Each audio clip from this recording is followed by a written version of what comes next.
అంటే ధర్మము తప్పి ప్రవర్తించేటటువంటి మనుష్యులను చూసి భూమి భారంగా బాధపడుతుంది.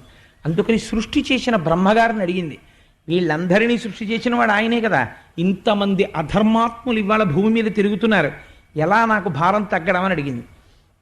భారం తగ్గించడం, ఉన్నది నిలబెట్టడం స్థితికారుడైన శ్రీ మహావిష్ణువు యొక్క అనుగ్రహం.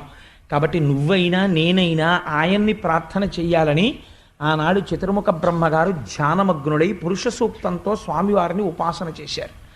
ఆ ధ్యానమునందు ఆయనకు ఒక వాణి వినపడింది. వెంటనే కళ్ళు తెరిచి ఒక చిరునవ్వు నవ్వి బ్రహ్మగారు అన్నాడు, ఇటువంటి మహానుభావుడండి నిజంగా చతుర్ముఖ బ్రహ్మ. ఆయన అన్నాడు, ఓ భూమి, నువ్వేం బెంగ పెట్టుకోకు, స్వామి తొందరలో కృష్ణావతారాన్ని స్వీకరిస్తున్నారు. ఆ అవతారం స్వీకరించింది మొదలదొక చిత్రమైన అవతారం. కన్నులు తెరువని కడుచిన్ని పాపడై దానవిచను బాలు త్రావి చంపే.